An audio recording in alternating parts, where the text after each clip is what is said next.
تو سورہ یوسف کی آیت نمبر 67 اور 68. اعوذ باللہ السمیع العلیم من الشیطان الرجیم بسم اللہ الرحمن الرحیم. وقال یا بنی، انہوں نے کہا کہ اے میرے بیٹو. یعقوب علیہ السلام نے اپنے 11 بیٹوں کو اب نصیحت کی اکٹھی. 12 میں تو یوسف علیہ السلام تھے، 11 یہ بیٹے، بنیامین سمیت 10 بیٹے وہ اور بنیامین 11واں.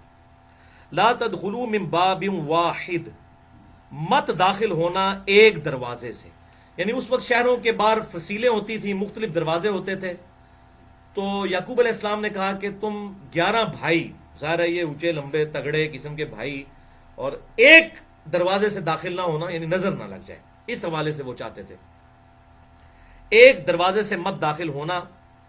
وادخلوا من ابواب متفرقہ، اور داخل ہونا تم مختلف دروازوں سے. 2-3 بھائی ایک دروازے سے، 2-3 دوسرے سے، 2-3 تیسرے سے، مختلف دروازوں سے تم داخل ہونا.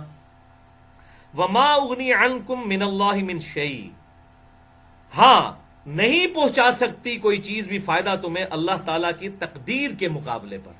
انہوں نے ساتھ اپنا عقیدہ بھی کلیئر کیا کہ یہ جو میں نظر سے بچانے کے لیے کوشش کر رہا ہوں، اس کے باوجود اگر کوئی تقدیر میں تمہارے لیے کوئی تکلیف لکھی ہوئی، وہ تو آ کر رہنی ہی ہے. میری یہ تدبیر جو ہے تمہیں روک نہیں سکتی.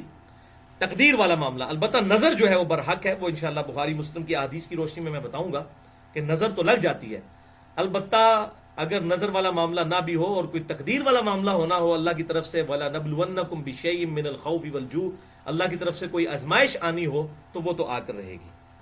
ان الحکم الا للہ، حکم تو نہیں ہے مگر اللہ ہی کا.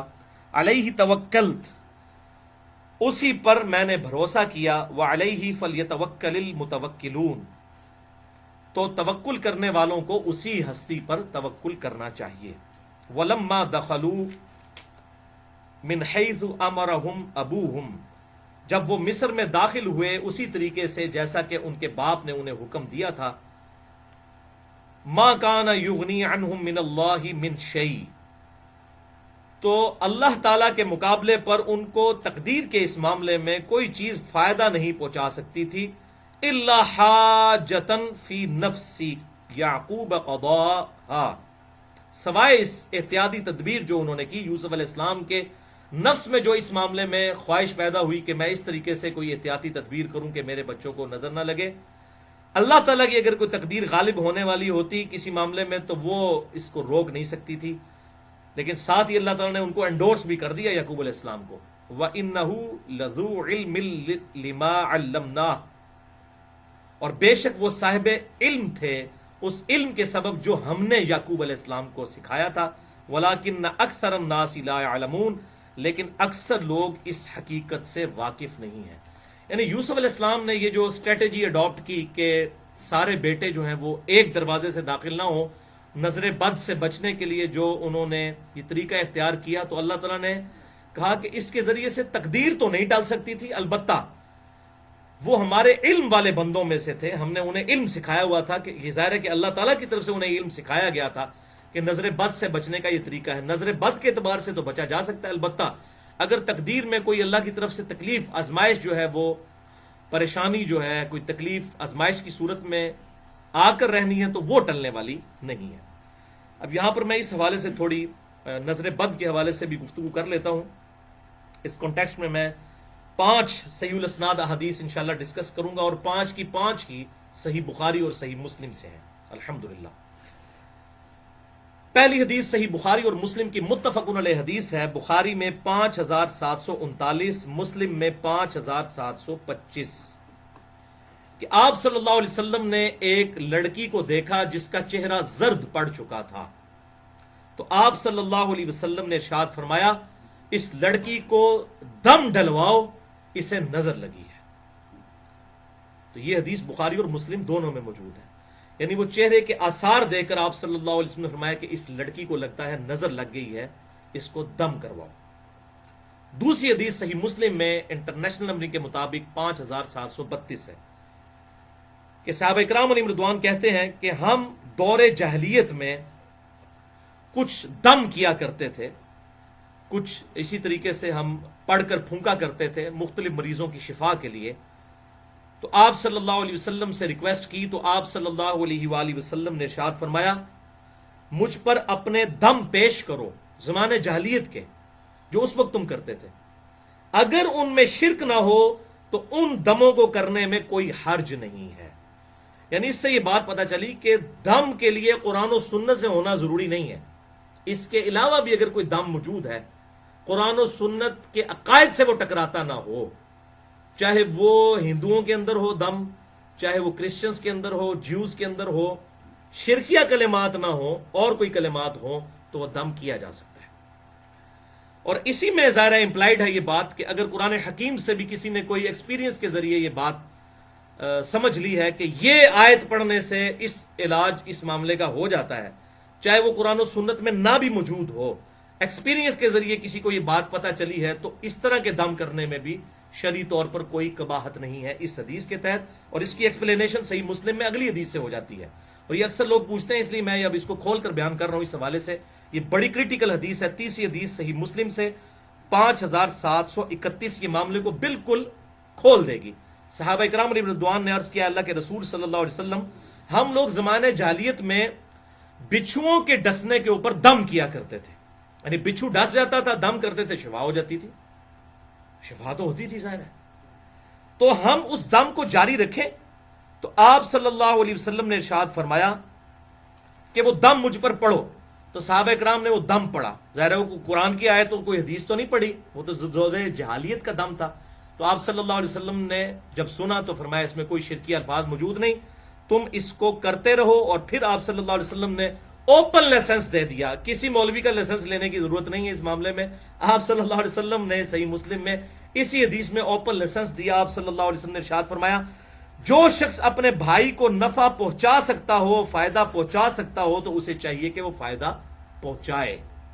جیسا کہ بخاری اور مسلم کی وہ متفق علیہ حدیث ہے، جو ایک سفر کے دوران ایک جو قبیلے کا سردار تھا اس کو جو ہے وہ سانپ نے کاٹ لیا تھا، تو پھر ایک صحابی نے سورۃ الفاتحہ کا پڑھ کر دم اس پر جو ہے وہ پھونکا تھا اور اس کو شفا ہو گئی تھی۔ پھر اس کے عوض بکریاں بھی اس نے ریسیو کی تھیں اور آپ صلی اللہ علیہ وسلم تک وہ بکریاں پہنچی، تو آپ نے بھی ان میں سے کھایا تاکہ یہ بات پتہ چل جائے کہ اس حوالے سے اگر کوئی دم ڈال کر کوئی اگر نذرانہ بھی وصول کرتا ہے اس بنیاد کے اوپر کہ میں دم ڈالوں گا اور اس کے حوالے سے مجھے کوئی اتنی رقم دے، تو یہ بھی جائز ہے، کوئی حرج نہیں۔ لیکن یہ تمام چیزیں یہ آج کل جو یہ دم درود پڑھ رہے ہیں جس میں شرکی الفاظ موجود ہوتے ہیں، یہ ان کے لیے نہیں ہے۔ اگر سنت کے مطابق کوئی دم پڑے اور اس کے ذریعے اس کو کوئی ذریعہ معاش بھی بنا لیتا ہے اس حوالے سے اور نذرانے وصول کرتا ہے، تو یہ بخاری اور مسلم کی متفق علیہ حدیث ہے، بڑی مشہور حدیث ہے یہ سورۃ الفاتحہ کے دم کے حوالے سے، تو یہ جائز ہے اگر اس کے ساتھ اس طرح کی کوئی کمٹمنٹ کر لی جائے، لیکن شرکی الفاظ نہ ہو۔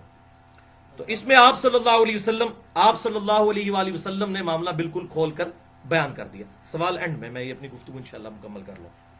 اچھا، چوتھی حدیث بھی صحیح مسلم سے ہے، انٹرنیشنل نمبر کے مطابق 5702، کہ آپ صلی اللہ علیہ وسلم نے ارشاد فرمایا العین حق، نظر کا لگ جانا یہ حق بات ہے کہ ایسا ہو جاتا ہے، نظر لگ جاتی ہے۔ پھر آپ صلی اللہ علیہ وسلم نے ساتھ ہی ارشاد فرمایا اگر کوئی شے تقدیر پر بھی سبقت لے جاتی تو وہ نظر ہے، اور جب نظر لگ جائے اور کوئی شخص تم سے غسل کا مطالبہ کرے تو اس کے لیے غسل کر دیا کرو۔ اب یہ ایک پورا معاملہ ہے، یہ غسل کرنا کیا ہے، وہ بخاری اور مسلم میں حدیثیں ملتی ہیں، الموطا امام مالک میں بھی ڈیٹیل کے ساتھ، کہ ایک صحابی تھے سیدنا سہل بن حنیف رضی اللہ تعالیٰ عنہ، ان کو نہاتے ہوئے دوسرے صحابی نے دیکھا، عامر بن ربیعہ رضی اللہ تعالیٰ عنہ نے۔ تو یہ سہل بن حنیف بڑے خوبصورت تھے، ان کا جسم جو ہے بڑا گورا چٹا تھا، تو عامر بن ربیعہ رضی اللہ تعالیٰ عنہ نے کہا کہ کتنا خوبصورت جسم ہے، ماشاء اللہ نہیں کہا، کوئی دعائے برکت نہیں دی بلکہ تعریف کی، بس وہ کیا تھا وہ موندے پہ گئے، فوراً ہی ایسی نظر لگی کہ وہ سخت تکلیف میں چلے گئے۔ تو آپ صلی اللہ علیہ وسلم کے پاس جب یہ بات پہنچی تو آپ نے بلا کے عامر بن ربیعہ کو ڈانٹا اور فرمایا کہ تم اپنے بھائی کو قتل کرنا چاہتے ہو، تمہیں تو یہ کہنا چاہیے تھا کہ اللہ تعالیٰ نے اسے برکت دی ہے، ماشاءاللہ، اس قسم کے الفاظ استعمال کرنے چاہیے تھے۔ اور یہ ہماری مسلمانوں کی ٹریڈیشنز ہیں، سبحان اللہ، الحمدللہ، انشاءاللہ، ماشاءاللہ۔ وہ سورۃ الکہف میں بھی آتا ہے، وہ جو باغ میں داخل ہوا تو اللہ تعالیٰ اس نے ماشاءاللہ نہیں کہا، تو پھر دیکھیں باغ کے ساتھ کیا اشر ہوا۔ تو ایون اپنے بیوی بچوں کو، اپنے خاندان کو دیکھنا اور کسی بات سے خوش ہو، اپنی نظر بھی بعض کا انسان کی لگ جاتی ہے تو فوراً پڑھنا چاہیے ماشاء اللہ، جیسا اللہ نے چاہا. ٹھیک ہے، لا حول ولا قوت الا باللہ. تو اس قسم کے کلمات اللہ کی طرف ان چیزوں کو منسوب کرنا چاہیے، ورنہ نظر لگ جاتی ہے، یہ برحق ہے نظر کا لگ جانا. تو کتنے الفاظ زبردست ہیں صحیح مسلم 5702 کہ اگر تقدیر پر بھی کوئی بات غلبہ پا لیتی، اگر یہ ہوگا تو نہیں لیکن اگر پا سکتی، تو یہ اتنی سٹرونگ چیز ہے نظر کا لگ جانا. جب غسل کا مطالبہ کیا جائے تو غسل کرو. اور وہ میں واقعہ سنا رہا تھا جو آپ بخاری اور مسلم میں ہے، الموطا امام مالک میں بھی ڈیٹیل کے ساتھ آیا، مشکات میں بھی موجود ہے. تو سہل بن حنیف جو ہے ہوتے موندے ہی پہ گئے، ظاہر ہے کہ ان کو اتنی سخت نظر لگ گئی. تو آپ صلی اللہ علیہ وسلم نے عامر بن ربیعہ کو بلا کر فرمایا تم اپنے بھائی کو قتل کرنا چاہتے ہو، اس کے لیے برکت کی دعا کرتے اگر تم نے اتنا اس کا خوبصورت جسم دیکھا تھا. تو آپ صلی اللہ علیہ وسلم نے پھر ان کے لیے علاج تجویز فرمایا کہ یہ عامر بن ربیعہ جس کی نظر لگی ہے یہ غسل کرے، اپنے ہاتھ پاؤں اور اپنا چہرہ یہ سب کچھ دھوئے یا وضو کرے، اور اس پانی کو ایک جو ہے برتن میں جمع کیا جائے، پھر اس پانی کے ساتھ وہ شخص غسل کرے کہ جس کو نظر لگی ہے. تو ایسا جب کیا گیا تو ان کی نظر اتر گئی، وہ بالکل ٹھیک ہو گئے. تو یہ وہ مسلم میں جو الفاظ ہیں، جب غسل کا مطالبہ کیا جائے تو غسل کر دینا چاہیے. تو آپ سے بھی اگر کوئی مطالبہ کر دیتا ہے کہ جی جناب غسل کرو، لگتا ہے تہاڈی نظر لگی ہے، تو پھر مطالبہ پورا کرنا ضروری ہو جائے گا اس حوالے سے. تو اس کے لیے پورا غسل کرنا ضروری نہیں ہے. اس میں بھی الفاظ موجود ہیں کہ وہ اس صحابی نے وضو کیا، اپنے چہرے پہ پانی ڈالا، یہ چھوٹا غسل ہی ہوتا ہے نا وضو جو ہے، اور ہاتھ جو ہے کونیوں تک دھوئے، تو اس طریقے سے پاؤں دھوئے تو وہ پانی جمع کیا گیا، پھر اس سے غسل کروایا گیا. تو سہل بن حنیف رضی اللہ تعالیٰ عنہ کو اللہ تعالیٰ نے اس کی برکت سے شفا دے دی. اچھا، 5ویں حدیث. اب یہ تو ساری باتیں ہوں گی اتنی ڈینجرس، علاج کیا ہے ان چیزوں کا؟ اصل چیز تو یہ ہے نا، اکثر لوگ پوچھ رہے ہوتے ہیں نظر کا علاج کیا ہے، نظر کا دم کیسے ڈالا جائے. تو دم تو مختلف لوگوں نے ایکسپیرینس سے بھی حاصل کیے ہیں. سورہ قلم کی جو آخری آیات ہیں، وَإِن يَكَادُ الَّذِينَ كَفَرُوا لَيُزْلِقُونَ، یہ میں آپ کو پڑھ کے بھی سنا دیتا ہوں، اس کا تھوڑا ترجمہ بھی اس حوالے سے، یہ بڑی امپورٹنٹ آیات ہیں. یہ حدیث میں تو نہیں ہے لیکن لوگوں کا ایکسپیرینس ہے نظر بد کے حوالے سے. سورہ قلم جو ہے، سورہ الملک سے جو فوراً بعد آگے سورت ہے وہ سورہ ہے سورہ قلم. تو اس کی آخری آیات جو ہیں، آخری آیت 51 اور 52 جو ہے، وَإِن يَكَادُ الَّذِينَ كَفَرُوا لَيُزْلِقُونَكَ بِأَبْصَارِهِمْ لَمَّا سَمِعُوا الذِّكْرَ، کہ یہ کافر تو یہ چاہتے ہیں کہ وہ ضرور تمہیں نظر لگا دیں اپنی آنکھوں کے ذریعے جب وہ الذکر قرآن سنتے ہیں. تو یہ کافروں نے باقاعدہ بندے بلائے تھے نظر لگانے والے کہ آپ صلی اللہ علیہ وسلم کو نظر لگا دیں کس طریقے سے. تو آپ صلی اللہ علیہ وسلم جب قرآن پڑھتے تھے تو وہ ایسے نظر سے دیکھتے رہتے تھے کہ حضور صلی اللہ علیہ وسلم کو کسی طریقے سے نظر لگ جائے تو یہ جو دعوت ہے رک جائے. اب ان کو کیا پتا تھا، وہ تو اللہ کے پیغمبر ہے، وہ تو اللہ کی حفاظت میں ہے. تو یہ وہ اس بات کا ذکر ہوا. تو اب لوگوں نے ڈسکوری کی کہ یہ نظر کے اوپر یہ آیات نازل ہوئی ہیں تو یہ پڑھ کے پھونکیں. تو اگر اس طرح کسی کا ایکسپیرینس ہوتا ہے کسی حوالے سے، تو آپ صحیح مسلم کی حدیث سن چکے ہیں 5732 کہ اگر اپنے بھائی کو، اور 5731 کوئی نفع پہنچا سکتا ہے اپنے ایکسپیرینس کے ذریعے کسی حوالے سے، تو ایون قرآن و سنت سے ہٹ کر بھی کوئی دم ہو، شرکیہ نہ ہو، تو وہ دم کر سکتے ہیں آپ، اس میں کوئی مسئلہ نہیں ہے. لیکن اگر اس دم کے اندر یا علی مدد، یا شیخ عبد القادر جیلانی مدد، اس قسم کے کوئی شرکیہ الفاظ ہیں تو وہ دم نہیں ہے بھی، وہ شیطنت ہے پھر. ٹھیک ہے، یا کوئی دیوی کو پکارتا ہے اس کے اندر، یا کسی بت سے مدد مانگتا ہے، تو اس معاملے میں اگر کوئی شفا ہو بھی جاتی ہے وقتی طور کے اوپر، تو وہ دم کرنا جو ہے وہ حرام ہے. بعض اوقات انہی شیاطین کی طرف سے غلبہ ہو جاتا ہے، اور یہ اکثر اوقات شیاطین جب غلبہ کرتے ہیں تو کہتے ہیں نہیں فلاں جو ہے وہ جو ہے، خصوصاً انڈیا کے اندر ایسا ہوتا ہے، فلاں جو ہے وہ بت کے اس دربار پر لے جاؤ جہاں پر ان کا وہ سارا میلہ ٹھیلا لگا ہوتا ہے، تو لوگوں کو وہ جنات اتر جاتے ہیں. وہ بیسیکلی وہ شیاطین ہوتے ہیں جو لوگوں کا عقیدہ خراب کرنا چاہتے ہیں. ادھر بھی ہوتا ہے بعض کا، تو کہتے ہیں فلاں دربار پہ لے گئے کہ ٹھیک ہو گئے، اسی دربار تو ہی شیطان آئے ہوتے ہیں، جن چڑھے ہوتے ہیں اسی واسطے کہ لوگوں کو قرآن و سنت سے ہٹا کر اس طرح کے معاملات کیے جائیں. تو یہ اس میں آپ صلی اللہ علیہ وسلم کے واضح الفاظ ہیں صحیح مسلم کے اندر 5731 اور 5732 کہ ایسے الفاظ نہ ہوں جو شرکیاں ہوں، ادروائز وہ ایکسیپٹیبل نہیں ہوں گے، پھر وہ دم جو ہے پھر ایکسیپٹیبل نہیں ہوگا. ہاں شرکیاں نہ ہو تو چاہے قرآن و سنت میں نہ بھی ہو، یا ایون قرآن سے کوئی ایسا دم ہو جو آپ صلی اللہ علیہ وسلم نے تعلیم نہیں فرمایا لیکن کسی نے ایکسپیرینس سے لرن کیا ہے، تو وہ بھی کر سکتے ہیں. آپ صلی اللہ علیہ وسلم نے اجازت دے دی، میں نے مسلم شریف کی حدیث بتا دی ہے. تو یہ آیت وَإِن يَكَادُ الَّذِينَ كَفَرُوا لَيُزْلِقُونَكَ بِأَبْصَارِهِمْ لَمَّا سَمِعُوا الذِّكْرَ، اور یہ کافر کہتے ہیں کہ تو نظر لگا کے ضرور آپ صلی اللہ علیہ وسلم کو نظر لگا دیں گے. اس طرح آپ کو یہ آنکھیں پھاڑ کر دیکھتے ہیں جب آپ قرآن الذکر پڑھ رہے ہوتے ہیں، وَيَقُولُونَ إِنَّهُ لَمَجْنُونَ، اور کہتے ہیں کہ یہ تو مجنون ہے معاذ اللہ نبی، وَمَا هُوَ إِلَّا ذِكْرٌ لِّلْعَالَمِينَ، اور یہ قرآن تو نہیں ہے مگر نصیحت تمام جہان والوں کے لیے۔ اور یہ جو ہے ضمیر آپ صلی اللہ علیہ وسلم کی طرف بھی لوٹ سکتی ہے کہ آپ صلی اللہ علیہ وسلم تو نہیں دعوت حق کرنے والے مگر سارے جہان والوں کے لیے۔ تو اللہ کی طرف سے آپ صلی اللہ علیہ وسلم اللہ کے ریپریزنٹیٹو بن کر آئے ہیں، ان کو نہیں نظر لگ سکتی۔ تو بعض لوگ یہ آیت بھی دم کر کے، لوگوں کا ایکسپیرینس ہے کہ نظر لگی ہو تو یہ پڑھ کر پھونکا جائے تو شفا ہو جاتی ہے۔ باقی یہ پانی کے اوپر آپ صلی اللہ علیہ وسلم نے پھونکے مارنے سے منع کیا ہے، ڈائریکٹ پھونک ماری جا سکتی ہے کسی بھی معاملے کے اندر، اور اگر کوئی پانی پہ بھی دم کرتا ہے تو اس کے لیے پھونک مارنا ضروری نہیں ہے۔ آپ سامنے پانی رکھ کے اگر کوئی دم پڑھ کر اور وہ پانی کسی کو دیتا ہے پینے کے لیے تو اس طرح کے معاملات کے اندر بھی کوئی حرج نہیں ہے، لیکن الفاظ شرکیہ نہیں ہونے چاہیے، یہ اس کے لیے شرط ہے۔ تو یہ 5ویں حدیث بخاری اور مسلم کی متفق علیہ حدیث ہے، جس میں دم جو بتایا گیا ہے آپ صلی اللہ علیہ وسلم کی طرف سے جو سنت دم ہے نظر بد سے بچنے کا۔ صحیح بخاری میں حدیث ہے اور سنن ابی داؤد میں ہے۔ بخاری میں 3371 انٹرنیشنل نمبر کے مطابق، اور سنن ابی داؤد میں 4737 کہ آپ صلی اللہ علیہ وسلم نے ارشاد فرمایا کہ تمہارے باپ ابراہیم علیہ السلام اپنے 2 بیٹوں کو یعنی حضرت اسماعیل اور اسحاق کو ان کلمات کے ساتھ دم ڈالا کرتے تھے نظر بد سے بچنے کے لیے۔ اور ابو داؤد میں آگے الفاظ ہیں کہ میں بھی اپنے 2 بیٹوں کو حسن اور حسین کو انہی الفاظ کے ساتھ دم ڈالتا ہوں جن الفاظ کے ساتھ ابراہیم علیہ السلام اپنے 2 بیٹوں کو اسماعیل اور اسحاق کو دم ڈالتے تھے۔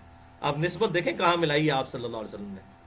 حسن و حسین کے مقابلے کرتے ہیں لوگ، یزید کو لے کے آتے ہیں، یزید کو کیا ساروں کو اکٹھا کر لیں آپ جتنے آپ کے چاہنے والے ہیں، حسن و حسین کا مقابلہ نہیں ہو سکتا۔ تو آپ صلی اللہ علیہ وسلم نسبت کیا ملا رہے ہیں کہ اسماعیل اور اسحاق کو ابراہیم علیہ السلام اپنے 2 بیٹوں کو دم کرتے تھے، اور میں اپنے 2 بیٹے حسن و حسین کو انہی الفاظ کے ساتھ وہ نظر بد سے بچنے کے لیے دم ڈالتا ہوں۔ اعوذ بکلمات اللہ التامہ من کل شیطان وہامہ ومن کل عین لامہ، میں اللہ کی پناہ مانگتا ہوں، اللہ کے کلمات تامہ کی پناہ مانگتا ہوں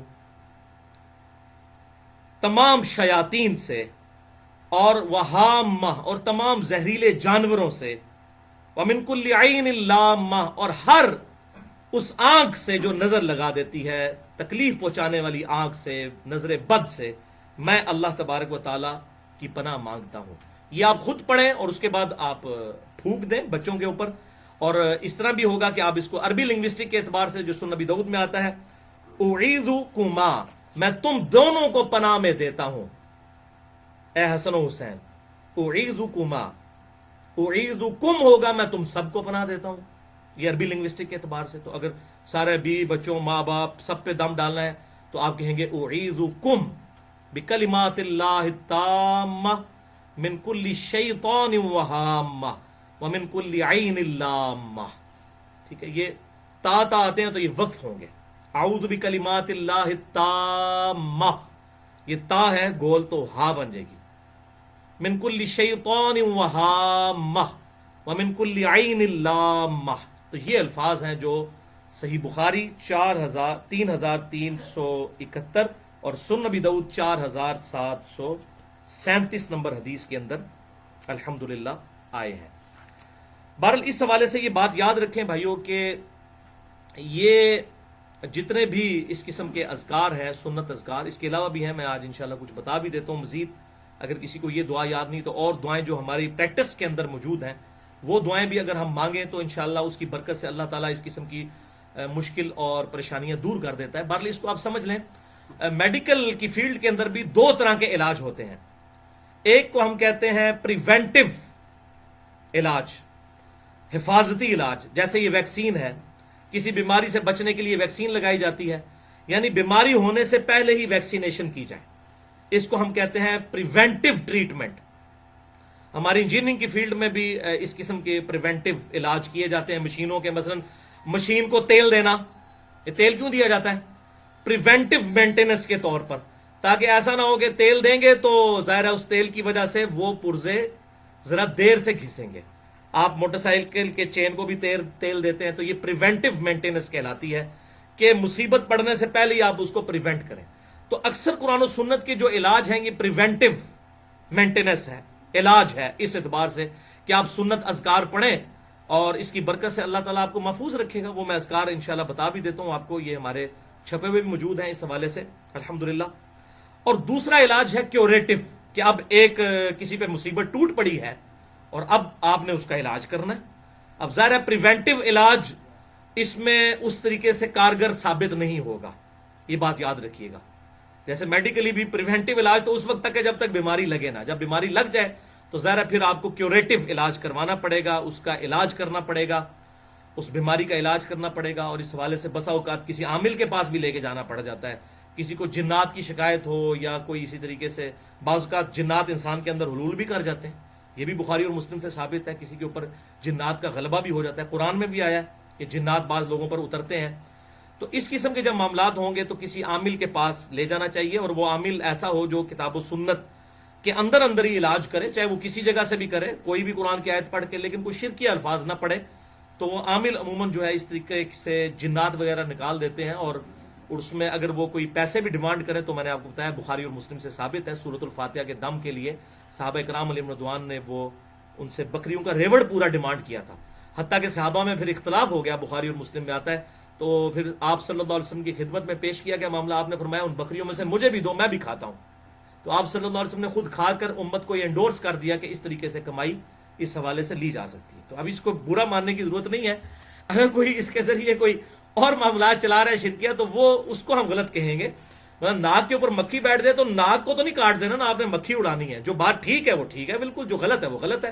تو جتنی بات حق ہے ہم اتنی حق بات کو مانتے ہیں، جو باطل بات ہے ہم اس کو ماننے کے لیے تیار نہیں ہوں گے. تو اس کا باریک سا فرق بھی ضرور سمجھنا چاہیے. اس معاملے میں انسان کو جو ہے وہ فوراً جذباتی نہیں ہونا چاہیے کہ یار یہ کیا کہہ رہا ہے کہ ایسا کیا جا سکتا ہے.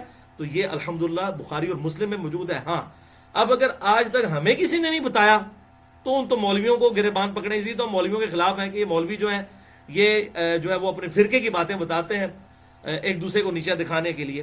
تو اس طریقے سے جو کیوریٹو مینٹیننس، جو کیوریٹو ٹریٹمنٹ ہوگا کسی کا، اس کے لیے کسی عامل کے پاس لے کر جائیں تو وہ علاج کر دیتا ہے. اور بعض اوقات وہی علاج کوئی عامل کرتا ہے جو مطلب کوئی نیک انسان ہو تو اس کا بعض اوقات جلدی اثر بھی ہو جاتا ہے. اب میں آپ کو اپنا پریکٹیکل ایکسپیرینس بتاتا ہوں، یہ بھی کچھ دن پہلے کی بات ہے. اب میں یہ کو نہیں اپنی کوئی نیکی کوئی میں آپ کو بتانے لگوں، میں علاج نہیں کرتا، نہ اس کے بعد وہ مجھے ای میل کرنا شروع کر دے جناب ساڈے جن کارڈ دو فون ہوتے بھی لوگ جینوں کاٹ رہے ہوتے ہیں، وہ کہتے ہیں موبائل سامنے، اب ایڈوانس طریقہ کہتے ہیں موبائل سامنے رکھو بندے دے. اور واقعی اثر بھی ہوتا ہے. وہ ادھر سے پڑھتے ہیں پاکستان سے لوگ انگلینڈ میں بیٹھے وہ واقعی اس کا علاج بھی کر رہے ہوتے ہیں. پر میں یہ کام نہیں کرتا ہوں، لیکن میں آپ کو بتا رہا ہوں آج تک میں نے کبھی کام نہیں کیا. یہ میرا زندگی کا پہلا اور شاید آخری ایکسپیرینس ہوا ہو. کچھ دن پہلے وہ ہمارے یہاں پہ وہ درس میں آتے ہیں، شانی بھائی آج نہیں آئے ہوئے ہیں، تو ان کے ساتھ بچپن سے کوئی چیز اٹیچ ہے، تو بعض اوقات ان کے اندر حلول بھی کر جاتی ہے. ادھر میرے سامنے بھی ایک دفعہ ہم یہاں پہ کھڑے تھے تو اچانک وہ ایسے کانپنا شروع ہو گئے، دھڑل سے پیچھے ہی جا کے گرے. تو اس طرح اکثر وہ جو ہے وہ گر پڑتے ہیں، وہ چیز ان کے اندر چلی جاتی ہے اور پھر وہ تھوڑے عرصے کے لیے کنٹرول کرتی ہے، پھر باہر نکل جاتی ہے. تو ان کو پھر ہم نے یہ صبح شام کے اپنے گرین کارڈ اور بلو کارڈ میں نے کہا کہ آپ پڑھنے شروع کریں. تو مجھے وہ 2 ہفتے پہلے کی بات ہے، مسجد میں ظہر کے بعد ہم بیٹھے ہوئے تھے، مجھے کہتے ہیں جی ولی بھائی بڑا فائدہ ہوا ہے اس کے ذریعے نا، اب میرے اندر نہیں وہ چیز جاتی کم از کم، اب باہر آ کے کھڑی ہو جاتی ہے. لیکن میں جب وہ باہر آ کے کھڑی ہوتی ہے تو میں پھر ذکر نہیں کرتا، میں چاہتا ہوں ایک دفعہ میرے سامنے آ جاؤ. میں خدا دن آیا تو مقابلہ کرنا ہے بھائی، میرے سامنے آ جائے ایک دفعہ. تو کہنا جی میں ایک بار تکڑے ہوں، میں کہ ایک کام نہ کرو، جب آپ کے پاس بھی فیل ہو کے آئی ہے تو آپ فوراً یہ سنت اذکار اعوذ بکلمات اللہ التامات من شر ما خلق یہ پڑھیں، یا بسم اللہ الذی لا یضر پڑھیں، یا معوذات آخری 3 صورتیں پڑھیں. اس قسم کی جو وہ 5 سنت اذکار میں اینڈ پہ بتا دیتا ہوں. تو بہرحال وہ بیٹھے ہوئے تھے نا، اتنی مجھ سے گفتگو کرتے ہوئے کہتے ہیں علی بھائی آ گئی چیز دوبارہ. تو کہتے ہیں بالکل میرے پیچھے آگے بیٹھ گئی اور اس نے مجھے یوں نہ پکڑ لیا. تو میں نے نا ان کو اسی وقت نا ان کے کندھے پہ نا اپنا ہاتھ رکھ کے نا، تو میں نے بلند آواز سے پڑھا اعوذ بکلمات اللہ التامہ من کل شیطان وہامہ ومن کل عین لامہ. کہتے ہیں جی غائب ہو گئی ہے. تو اس طریقے سے یہ ان اذکار کی برکت ہے فوراً پڑھنے سے. تو میں نے کہا بھائی آپ یہ دعا بھی یاد کریں اور فوراً پڑھا کریں، مقابلہ نہ کریں کسی کے ساتھ، اپنی روحانیت کو کوئی ٹیسٹ نہیں کروانا کسی نے. جب ایسے معاملات ہوں تو اللہ تعالیٰ کے آپ پناہ میں آنے کی کوشش کریں سنت اذکار کے ذریعے. اس حوالے سے میں نے بڑی ڈیٹیل گفتگو کی ہے. مسئلہ نمبر 82 کے نام سے اسماء اعظم جو ہیں سنت اذکار، اور اس میں نے یہ اپنے جو بلو کارڈ اور گرین کارڈ ہے ان کا تعارف بھی اس میں کروایا تھا. یہ دنیا دار لوگ بھی گرین کارڈ اور بلو کارڈ دیتے ہیں اور ہم بھی دیتے ہیں. یہ گرین کارڈ جو ہے یہ فرض نماز کے بعد کے اذکار ہیں، اور بلو کارڈ صبح و شام کے سنت اذکار ہیں. تو یہ الحمدللہ ہماری جو ویب سائٹ ہے ahlsunnatpak.com، اس پہ اس کا اوریجنل PDF کورل ڈرا کی فائل سے ہم نے جو ہے وہ ڈیٹیکٹ کر کے ڈالا ہوا ہے. وہ 5 MB کی فائل ہے، وہ اپنے آپ اس پہ کریں. اس کا اینڈرائڈ بھی انشاءاللہ ایک بھائی ہمارے بنا رہے ہیں، وہ اینڈرائڈ بھی اس کا بن جائے گا، آپ کے اینڈرائڈ فونز کے لیے اویلیبل ہوگا. بہرحال یہ PDF فارم میں تو بلو کارڈ اور گرین کارڈ ضرور ڈاؤن لوڈ کریں. اور یہ الحمدللہ ہم نے اب ہزاروں کی تعداد میں چھپوائے ہیں، انشاءاللہ آپ کو مل بھی جائیں گے. ان میں یہ سنت اذکار لکھے ہیں. بہرحال میں نے آسانی کے لیے انہی میں سے 5 سنت اذکار جو ہیں یہ الگ سے پرنٹ بھی کروائے تھے. یہ جو ہمارا ریسرچ پیپر نمبر 7 ہے اس کا آخری پیج، یہ 10 کمانڈمنٹس والا جو ہے، اس کے آخری پیج پہ یہ ہم نے اذکار لکھے ہیں. جادو ٹونا، وبائی امراض اور قدرتی حادثات سے بچاؤ کے صحیح سنت وظائف. یعنی لوگ وہ پیر و فقیروں کے چکر میں کوئی شرکیہ وظائف نہ پڑھتے رہیں، بلکہ یہ سنت وظائف پڑھیں جو امام کائنات سید الاولین والآخرین شفیع المذنبین رحمت للعالمین سیدنا و مولانا امام اعظم محمد رسول اللہ صلی اللہ علیہ وسلم انہوں نے تعلیم فرمایا. اور اس کے نیچے میں نے لکھا ہے مرشد کامل امام الانبیاء صلی اللہ علیہ وسلم کی صحیح احادیث کی روشنی میں تمام احادیث کے نمبرز علماء حرمین بیروت کی انٹرنیشنل نمبرنگ کے مطابق ہیں، جو عربی کتب شائع ہوتی ہیں دارالاسلام مکتبۃ الشاملہ کی. اس میں بھی ہم نے لکھا ہے مرشد کامل، ہمارے مرشد ہمیں ہدایت دینے والے آپ صلی اللہ علیہ وسلم ہیں، ان کے سنت وظائف ہیں. یہ قادری، چشتی، نقشبندی، سہروردی یہ اس سلسلے کے نہیں بلکہ ہمارے محبوب صلی اللہ علیہ وسلم کے سنت اذکار ہیں. تو اسی بلو کارڈ میں سے یہ 5 وظائف ہم نے نکالے ہیں صبح و شام کے اذکار میں سے 5. اگر کوئی یہ سارے نہیں کر سکتا، 15-20 اذکار ہیں، 5 یہ ہم ایک نشست میں بیٹھ کے میرا خیال ہے 5 سے 10 منٹ میں انسان کر سکتا ہے. صبح کرنے ایک دفعہ، شام کو. یہ میں آپ کو بتا دیتا ہوں. بہرحال اللہ کی طرف سے تکلیف تو آئیں گی. اکثر لوگوں کو جنات کا مسئلہ ہو جاتا ہے، آسیب کا مسئلہ ہو جاتا ہے، لوگ پریشان ہوتے ہیں جی یہ کہاں سے بیماری آ گئی. اور جب پوچھے تو اکثر لوگ نماز روزہ بھی نہیں کرنے والے ہوتے، تو کہتے ہیں مصیبت کہاں سے آ گئی. مصیبت تو سب سے بڑی آپ کی یہ ہے. پھر سنت اذکار نہیں کرنے والے ہوتے. پھر اس کے باوجود بھی اگر کسی کے ساتھ کوئی ایسا مسئلہ بن جائے تو وہ سنت اذکار کے اوپر استقامت اختیار کرے، اپنے آپ کو امپروو کرنے کی کوشش کرے. انشاءاللہ آپ کی روحانیت مضبوط ہوگی تو اس حوالے سے معاملات سیدھے ہو جائیں گے. میں نے اسماء اعظم اور دعا کی قبولیت اور سنت اذکار یہ گرین اور بلو کے حوالے سے مسئلہ نمبر 82 میں یہ گفتگو کی ہے، کس طریقے سے یہ سنت اذکار فائدہ پہنچاتے ہیں، کون سی اسماء اعظم ہے جس کے ذریعے دعا قبول ہوتی ہے. بہرحال وَلَنَبْلُوَنَّكُمْ بِشَيْءٍ مِّنَ الْخَوْفِ وَالْجُوعِ وَنَقْصٍ مِّنَ الْأَمْوَالِ وَالْأَنفُسِ وَالثَّمَرَاتِ. ہم ضرور آزمائیں گے تمہیں خوف کے ذریعے، بھوک کے ذریعے، جان اور مال میں نقصان کے ذریعے. اللہ تعالیٰ نے چیک ضرور کرنا ہے. تو یہ آزمائشیں انسان پہ ضرور آتی ہیں. اب دیکھیں کینسر بھی تو کسی کو ہو جاتا ہے. لوگ کہتے ہیں جنات کیوں چڑھ گئے جی میرے اوپر، تو آپ مجھے جنات کو تو چھوڑ دیں، کینسر بھی تو انسان کو ہو جاتا ہے. اس کی بھی آپ وجہ تلاش کریں گے، کسی نے کینسر کروا دیا. اکثر تو ہمارے کچھ ہو جائے تو فوراً تلاش میں جادو ٹونا کسی نے کروا دیا. نہیں، سارا جادو ٹونا انڈیا، پاکستان، بنگلہ دیش جی واڑا ہے، اور کدھر نہیں ہے. ہوتا بھی ہے لیکن 99% نہیں ہوتا. ہمارے اپنے اعمال ہوتے ہیں، یا بعض اوقات ہم پر آزمائش آتی ہے اور وہ نکل جاتی ہے آزمائش. آپ سنت اذکار کی طرف متوجہ ہوں، انشاءاللہ اللہ تعالیٰ حفاظت فرمانے والا ہے. تو یہ اس حوالے سے وہ اس چکر میں لوگ پڑ جاتے ہیں، خود کچھ کرنا نہ پڑے، اور پھر وہ جو ہے وہ بابوں کی تلاش میں نکلتے ہیں، اور بعض اوقات پھر وہ اپنا ایمان بھی گوا بیٹھتے ہیں. اس حوالے سے کوئی شرکیہ اگر کوئی دم پڑھنے شروع کر دیں گے، کوئی ناد علی یا اس قسم کے الفاظ جس میں شرکی الفاظ موجود ہیں، تو وہ اس کی تو پڑھنے کی کوئی اجازت نہیں ہے. تو اس طریقے سے جس طرح جراثیم کے ذریعے انسان کو دنیاوی طور پر ہیپاٹائٹس A B C یا اسی طریقے سے کینسر کا مرض ہو جاتا ہے، اسی طریقے سے روحانی امراض بھی ہوتے ہیں. انسان کو کبھی آسیب کا سایہ ہو جانا، کوئی جنات کا گھس جانا کسی بندے کے اندر، یا جادو ٹونا کا ہو جانا، لیکن اس کا علاج ہمارے محبوب صلی اللہ علیہ وسلم نے تعلیم فرمایا ہوا ہے. بہرحال یہ کہنا کہ جی وہ بندش ہو جاتی ہے، کوئی رزق بند کر، بھائی کسی کا کوئی رزق بند نہیں کر سکتا. یہ معاملات یاد رکھیں. اس طریقے سے تقدیر میں کوئی کسی کی آزمائش کسی کی آ سکتی ہے. میرے 6.5 گھنٹے کے 4 لیکچر ایکسکلوسیو ہے اس ٹاپک پہ. مسئلہ نمبر 103، 104A، 104B، 104C.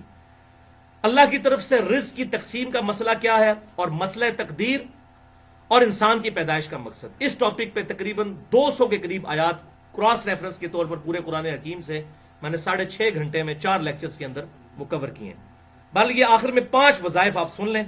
یہ وہ وظائف ہیں جو انشاءاللہ ہم آسانی سے کر سکتے ہیں کیونکہ یہ ہمیں یاد بھی ہیں. تو کم از کم یہ 5 وظائف آپ یاد رکھیں. اگر وہ دعا یاد بھی نہیں ہے، اعوذ بکلمات اللہ التامہ من کل شیطان وہامہ ومن کل عین لامہ، وہ یاد نہ بھی ہو، یہ اذکار ہمیں یاد ہیں. یہ بہت پاورفل ہیں اور ان میں سے بعض اذکار تو اس سے بھی زیادہ پاورفل ہیں الحمدللہ. یہ 5 سنت اذکار صبح و شام کے میں نے اسی بلو کارڈ میں سے الگ سے جو ہے پرنٹ کروائے ہیں. آپ یہ ریسرچ پیپر نمبر 7 اگر ڈاؤن لوڈ کر لیں ahlsunnatpak.com سے، اس کے آخری پیج پہ یہ لکھے ہوئے ہیں. ہم ہزاروں کی تعداد میں اس کی ہارڈ کاپیز بھی تقسیم کرتے ہیں. پہلا وظیفہ سن لیں، آیت الکرسی کا وظیفہ. سورۃ البقرہ کی آیت نمبر 255، جس کے بارے میں صحیح بخاری میں انٹرنیشنل نمبر کے مطابق 2311 نمبر حدیث ہے کہ آپ صلی اللہ علیہ وسلم نے اس بات کو انڈورس کیا جب شیطان انسانی شکل میں حضرت ابو ہریرہ کے پاس آیا رضی اللہ تعالی عنہ. بڑی ڈیٹیل حدیث ہے. اینڈ پہ اس نے ایک وظیفہ بتایا حضرت ابو ہریرہ کو اور کہا کہ اے ابو ہریرہ، اگر تم رات کو سونے سے پہلے آیت الکرسی سورۃ البقرہ کی آیت نمبر 255 پڑھ لو گے، اللہ لا الہ الا هو الحی القیوم وهو العلی العظیم تک، تو پوری رات اللہ تعالیٰ کی طرف سے ایک فرشتہ تمہاری حفاظت پر مامور ہو جائے گا. فرشتے کو پکارنا نہیں، پکارنا اللہ کو ہے، اللہ مامور کر دے گا. ٹھیک ہے، فرشتے کو پکار نہیں سکتے، پکارنا اللہ ہی کو ہے. تو یہ شیطان نے وظیفہ دیا اور اپنی جان چھڑائی. تو آپ صلی اللہ علیہ وسلم کی خدمت میں حضرت ابو ہریرہ آئے تو آپ صلی اللہ علیہ وسلم نے فرمایا کہ وہ ہے تو جھوٹا تھا، انسانی شکل میں آیا، وہ شیطان تھا. ابو ہریرہ تجھے پتہ نہیں چلا لیکن بات اس نے سچی کی ہے. تو اسی حدیث کے تحت لوگ کہتے ہیں کہ اگر شیطان بھی اگر اچھی بات کرے جو کتاب و سنت سے انڈورس ہو تو لے لینی چاہیے. لیکن یہ بات کرنا آسان ہے. ہماری کوئی حدیث ہم بیان کر دیں بخاری مسلم سے تو لوگ کہتے ہیں یہ حدیثاں تے آنے پر بیان نہیں کرنی چاہیے.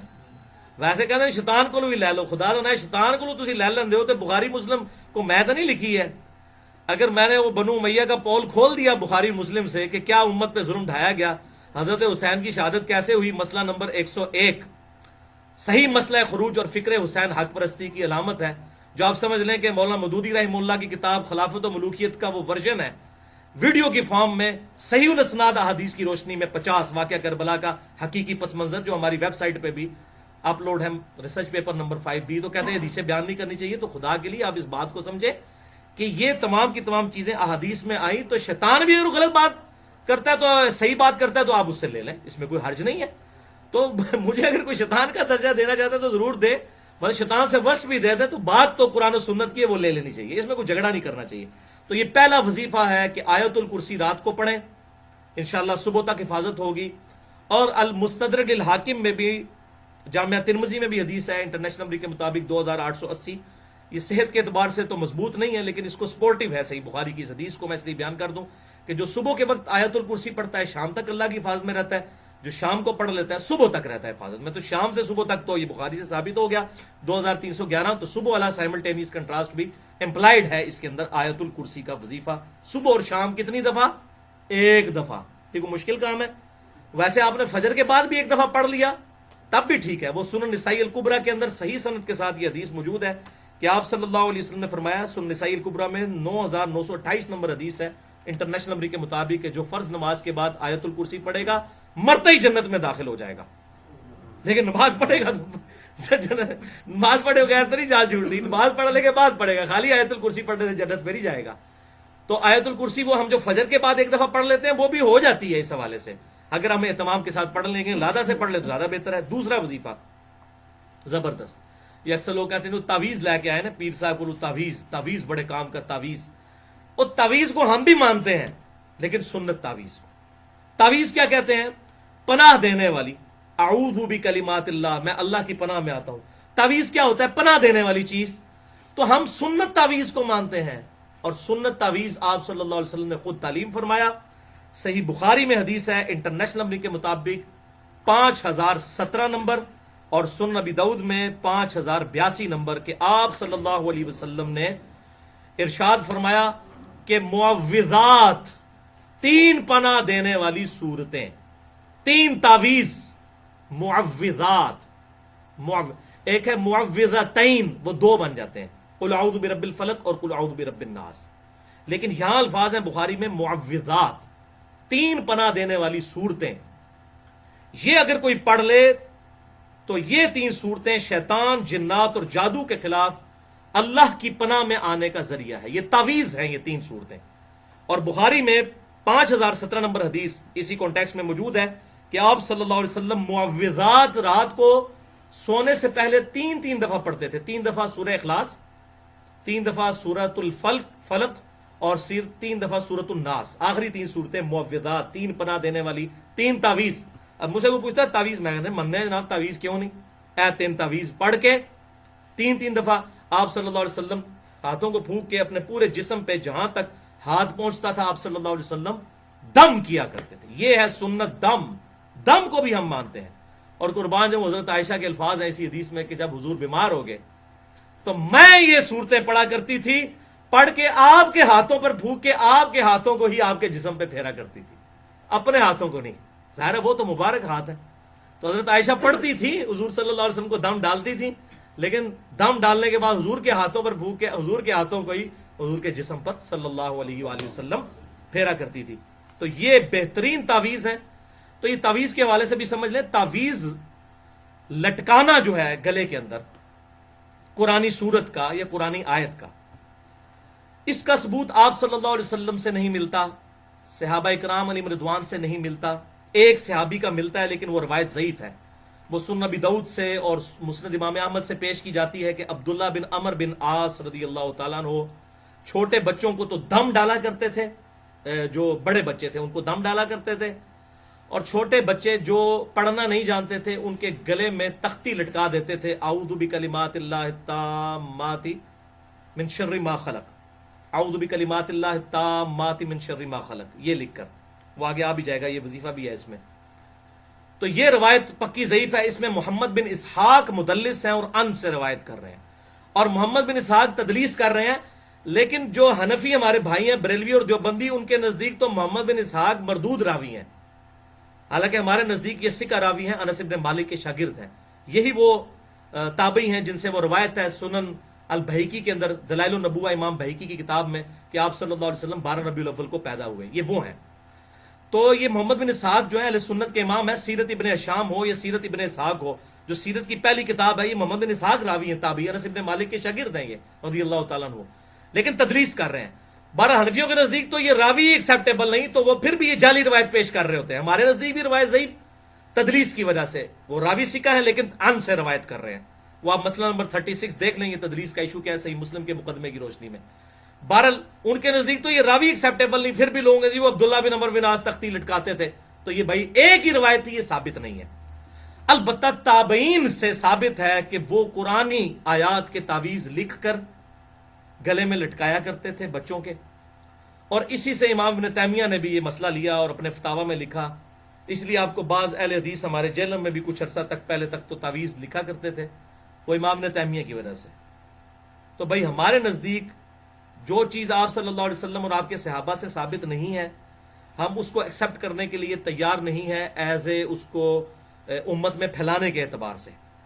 البتہ اگر کوئی یہ کرتا ہے کہ قرآنی آیت کا تعویذ لکھ کر گلے میں لٹکاتا ہے، تو اس کو تو نہ ہم بدعت کہتے ہیں، نہ شرک کہتے ہیں، نہ حرام کہتے ہیں. یہ فتویٰ نہیں لگ سکتا. اور یہ جو حدیثیں پیش کرتے ہیں جس نے تعویذ لٹکایا وہ اس نے شرک کیا، وہ تعویذ کی ہی طرف ہو گیا، یہ آپ صلی اللہ علیہ وسلم نے ان تعویذات کے بارے میں فرمایا جو شرکیہ تعویذ اس وقت لکھے جاتے تھے. آپ تو مسلم شریف کی حدیث نہیں سن چکے؟ 5732 اور 5731 کے اپنے دور جاہلیت کے دم بھی مجھ پر پیش کرو، اگر ان میں بھی شرک نہیں تو ان کو بھی کرتے رہو. تو یہ کیسے ہو سکتا ہے کہ آپ صلی اللہ علیہ وسلم جو دم کی اجازت دے رہے ہیں اور وہ تعویذ نہ لٹکانے، وہ شرکیہ تعویذ ہوتے تھے جن کو آپ صلی اللہ علیہ وسلم نے لٹکانے سے منع کیا. ورنہ کسی مسلمان کی جرت ہے کہ قرآن کی آیت لکھ کے وہ کسی کے گلے میں لٹکائے تو آپ اس کو کہیں گے اس نے شرک کیا. آپ چلیں بہت سخت ہیں تو بدعت کہہ سکتے ہیں کہ یہ ثابت نہیں ہے تو آپ بدعت کہتے ہیں. ہم تو بدعت بھی نہیں کہتے کیونکہ تابعین سے ثابت ہے. تو جو چیز تابعین سے ثابت ہو اور اس معاملے میں کوئی اختلاف نہ پایا جاتا ہو تو ہم اس کے اوپر کوئی فتویٰ نہیں لگاتے. یہ تو کتاب و سنت کا الحمدللہ منہج اور سلف کا فہم ہے. اس حوالے سے میں نے آپ کو کلیئر کر دیا. البتہ یہ جو بسم اللہ کے 786 حرف لکھے ہوئے ہیں، محمد کے 92 رکھے ہوئے ہیں، اللہ کے 66 رکھے ہوئے ہیں، یہ حروف ابجد، اور ان کے تعویذ لکھنا، یہ تو قطعاً کسی صورت ہی ثابت نہیں ہے. اور یہ تو قرآن پاک کے ساتھ بالکل انہوں نے مذاق بنایا ہوا ہے. اور الٹا یہ تعویذ لکھ کر جو ہے وہ روٹی روزی چلا رہے ہیں، اس طرح کے معاملات کرنے کی بھائی اسلام میں کوئی اجازت نہیں ہے، بالکل قرآن حکیم کی تعریف ہے اس طریقے سے۔ حروف ابجد کو ہم مانتے ہیں، اگر کوئی حروف ابجد کے اعتبار سے کوئی چیز لکھتا ہے، لیکن اس کے اثرات اگر کہیں کہ آپ وہ عربی کی وہ عبارتوں والے ہیں تو اس قسم کے یہ اثرات نہیں ہوتے ہیں، نہ اس کی کوئی گنجائش ہے۔ تعویذ لٹکانے کے اعتبار سے میرا اپنا پوائنٹ آف ویو یہ ہے بھائیوں کہ دیکھیں شہد کے چاٹنے میں ہی شفا ہوگی نا، سورۃ النحل میں آیا کہ شہد میں شفا ہے، تو اب کوئی شہد کی بوتل گلے میں لٹکا لے کہ جی قرآن میں آیا شہد میں شفا ہے، تو شہد سے شفا حاصل کرنے کا طریقہ بھی آپ صلی اللہ علیہ وسلم نے سکھایا، جو بخاری مسلم میں آتا ہے ایک صحابی کا پیٹ خراب ہو گیا، آپ نے فرمایا اسے شہد دو، وہ بھائی آیا کہا جی اور خراب ہو گیا، فرمایا کہ اللہ کا قرآن سچا ہے تیرا بھائی جھوٹا ہے، ٹھیک ہے دوبارہ شہد دے، 2-3 دفعہ دیا تو شفا ہو گئی۔ تو یعنی کوئی یقین نہیں تھا نا بھی اس کا بنا ہوا، اس حوالے سے یقین بنے گا تو پھر شفا ہوگی نا، یقین بھی ضروری ہوتا ہے، یہ بھی یاد رکھیں۔ صرف یہ دم درود جو ہے نا یہ زور نہیں لگاتے جب تک آپ کا یقین پیچھے نہیں ہے، یقین ہوگا تو پھر زور لگے گا، وہ عظیمت ہوتی ہے نا۔ اسی لیے عامل ہوتا ہے، پرہیزگار شخص ہوتا ہے، اس کا پڑھنا اور عام بندے کے پڑھنے میں فرق ہے۔ احمد بن حنبل رحمہ اللہ کے بارے میں آتا ہے، لوگ ان کے پاس لوگوں کو لے جاتے تھے تو وہ جب ایک دفعہ جن کو کہتا نکل جاتا وہ نکل بھی جاتا تھا، تو اس طرح کے معاملات بھی ہو جاتے تھے، عظیمت ہوتی ہے ایک پرہیزگار شخص کی۔ تو بہرحال میرا اس میں پوائنٹ آف ویو یہ ہے کہ جیسے شہد کی بوتل نہیں گلے میں لٹکائی جا سکتی، لٹکا سکتا ہے کوئی کہے گا لٹکائیں، ہم کہیں گے شہد کو چاٹے تب شفا ہوگی، تو طریقہ بتایا ہے۔ تو قرآن میں جو شفا آئی سورہ بنی اسرائیل میں آیا کہ قرآن میں شفا ہے، سورہ یونس میں آیا کہ شفا ہے، اس شفا کو حاصل کرنے کا طریقہ تو بتا دیا۔ یہ 3 تعویذ ہیں معوذات، 3 پناہ دینے والی صورتیں، قل هو اللہ احد اور قل اعوذ برب الفلق اور قل اعوذ برب الناس، یہ پڑھ کر پھونکیں، یہ ہمارے ان اذکار میں موجود ہے۔ دوسرا وظیفہ ہے۔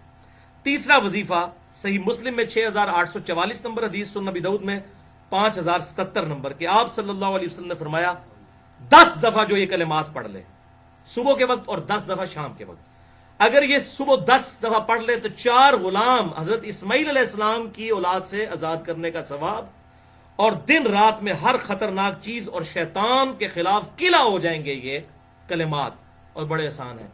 لا الہ الا اللہ وحدہ لا شریک لہ لہ الملک ولہ الحمد وہو علی کل شیء قدیر۔ کوئی مشکل ہے؟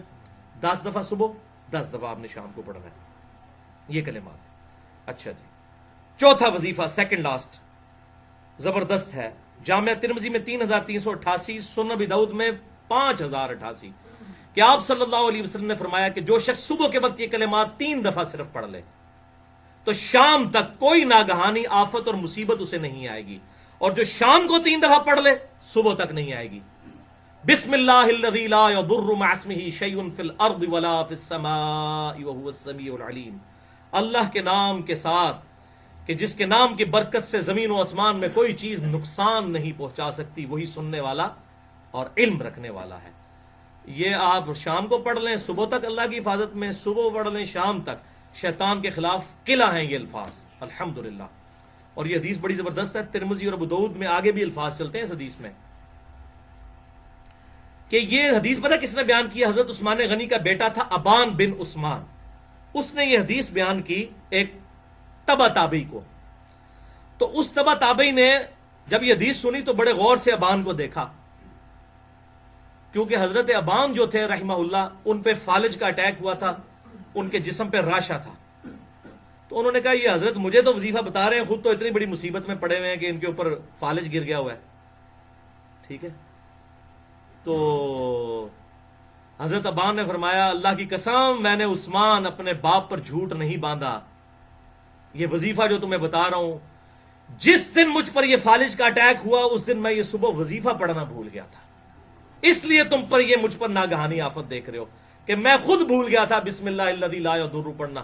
آپ یقین دیکھیں ان کا کتنا تھا، وہ کہتے ہیں میں وظیفہ نہیں پڑھا اس واسطے میں نے کام پہ گیا، تو منو اینج نہ ویکھ تو کہ بھئی آپ پہ تے فالج دا اٹیک ہے تے سانوں پہ وظیفہ دس دے، کوئی مصیبت نہ ہے تے سب تو بڑی مصیبت تے پئی ہوئی ہے، سب سے بڑی مصیبت تو آپ پہ پڑی ہے کہ آپ پر یہ فالج کا اٹیک ہوا، تو مجھے ایسے مت دیکھو، میں اس دن یہ وظیفہ کرنا بھول گیا تھا۔ آپ یقین دیکھیں کس لیول کا یقین تھا۔ یہ جامعہ ترمذی 3388 اور سنن نبی داؤد 5088 نمبر حدیث میں یہ آگے بھی یہ الفاظ موجود ہیں کہ ابان رحمہ اللہ نے وہ بات بتا دی کہ بھائی میں اس دن یہ وظیفہ پڑھنا بھول گیا تھا اور کوئی مسئلہ نہیں تھا، یعنی اگر میں نے یہ وظیفہ پڑھا ہوتا تو میرے ساتھ ایسا معاملہ نہ ہوتا۔ یہ تھا ان کا یقین اس حوالے۔ تو یقین میں نے کہا کہ یقین ہوگا تب وظیفہ رنگ لائے گا، ادروائز اگر یقین نہیں ہوگا پھر وظیفہ بھی کوئی کام کرنے والا نہیں ہے۔ بہرحال یہ بھی نہیں ہو سکتا کہ آپ یہ وظیفہ پڑھ کے تو بسم اللہ الرحمن الرحیم پڑھ کے تو ساکٹ میں 2 انگلیاں ڈال دیں، یہ نہیں ہوگا۔ یہی قرآن نے کہیں گارنٹی دی ہے کہ آپ جب خود اپنے اوپر مصیبت طاری کریں گے تو مصیبت آپ کے اوپر نہیں آئے گی، آئے گی انشاءاللہ، بجلی لگے گی، آپ جل جائیں گے، ختم بھی ہو سکتے ہیں، یہ ہوگا ایسے۔ یہ قرآن نے نہیں کہا کہ آپ نے ٹیسٹ کرنا ہے اس کو۔